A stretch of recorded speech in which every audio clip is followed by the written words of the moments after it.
What is up, YouTube? This is the Allworld-Gamer back again with some more Destiny gameplay, and this time we're going to be taking a look at Destiny PvP. Now, just a quick disclaimer here, I am by no means a first-person shooter all-star. I'm okay, I tend to play extremely objective-minded, so I don't tend to get a lot of kills as much as I try to focus on getting captures. However, in this game I did pretty well, got a lot of kills, and I'm thinking my kill-death ratio was like 1.75 and had about 5 captures this game. So, today, what I wanted to talk about is how Destiny PvP differs from your typical Call of Duty or Battlefield first-person shooter. But to start with, I will say that this is a first-person shooter, and like all first-person shooters, a gun will be your primary weapon. So if you like your Call of Duty and Battlefield, and I think it's more closer to Halo than anything else, you'll definitely enjoy this game. However, unlike any of those games, not only do you need a good weapon that suits your playstyle, you also need to gear up. Now, gear is going to affect your character a number of ways.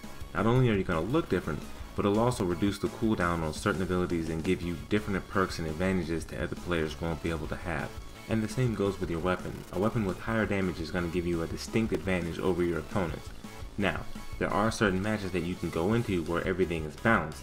Your enemies will have the same defense as you and you all have the same weapon damage. However, like I said before, certain armor give you certain perk advantages like reduced cooldown on your grenades, reduced cooldown on your special abilities. During the Iron Banner special event, we got our first taste of what it was like to have an advantage over our opponent. And if you were struggling, finding some upgrades will probably help you out a lot.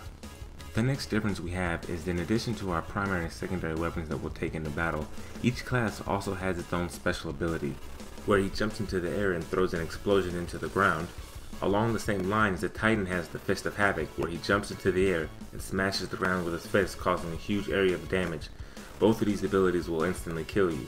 The Hunter's special ability is the Golden Gun, and it takes a little more skill to use because you actually have to aim and hit the target with your ability. It lasts for about 10 seconds and you get to use 3 shots.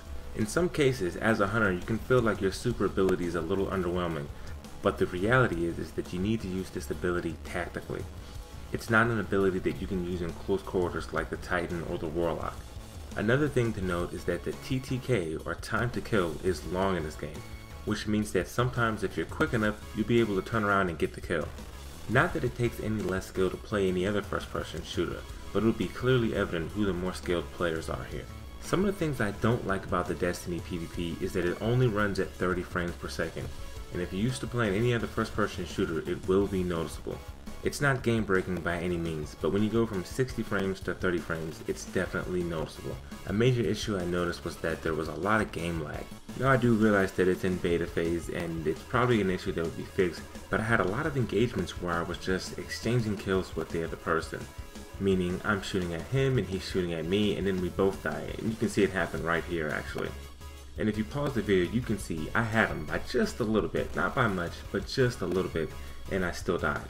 And to give it the benefit of the doubt, it could have just been a bullet travel time issue, but there's always going to be a little bit of lag anyway, and I'm sure that's probably the case, but it just seemed to happen more often than I had ever experienced before. Overall, that's the only real negative things that I have to say about the PvP, so I'll leave you with the rest of this outstanding gameplay, and please remember to like, comment, and subscribe.